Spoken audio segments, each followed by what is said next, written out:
क्या आपने कभी महसूस किया है कि बिना किसी वजह के आपका मन बेचैन रहता है, दिमाग कुछ ना कुछ सोचता रहता है, रात को नींद नहीं आती या एक छोटी सी बात आपको घंटों परेशान करती रहती है। कुछ लोग इसे स्ट्रेस या टेंशन समझते हैं, लेकिन आयुर्वेद कहता है कि इसके पीछे एक और कारण हो सकता है, आपका बढ़ा हुआ वात दोष। क्या सच में वात हमारी सोच, हमारी भावनाओं और हमारे व्यवहार को प्रभावित कर सकता है? आइए जानते हैं। पिछली दो वीडियो में हमने जाना कि वात क्या है और कैसे यह हमारे शारीरिक स्वास्थ्य को प्रभावित कर सकता है। आयुर्वेद शरीर और मन को अलग अलग नहीं समझता।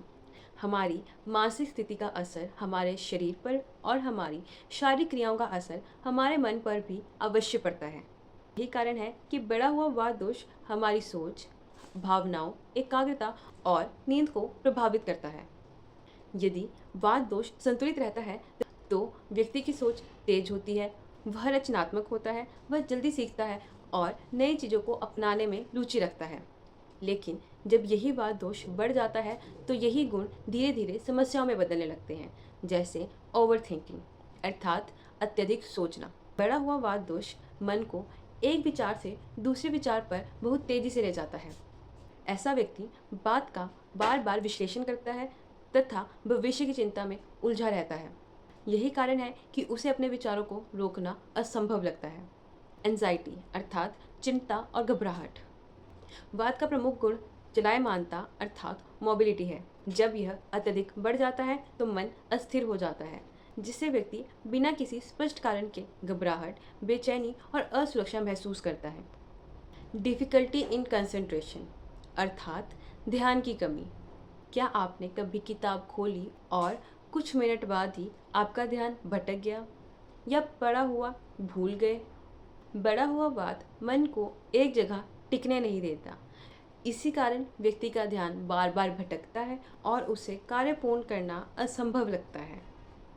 इंसोम्निया अर्थात अनिद्रा।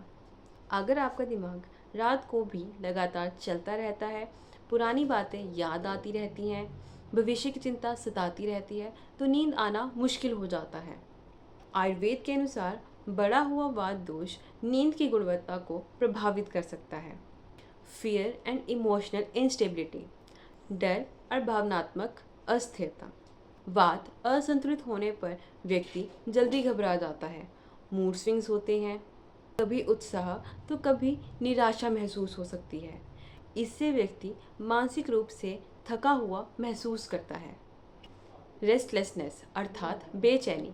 ऐसे लोग अक्सर एक जगह बैठ नहीं पाते, बार बार हाथ पैर हिलाना, लगातार कुछ ना कुछ करते रहना या बिना किसी वजह के बेचैनी महसूस करना वात वृद्धि से जुड़ा लक्षण माना जाता है।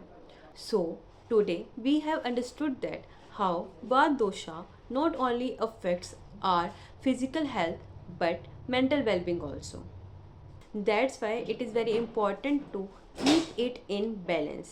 और इसे कैसे संतुलित रखा जाए यह हम समझेंगे अगली वीडियो में। मिलते हैं अगली वीडियो में। धन्यवाद।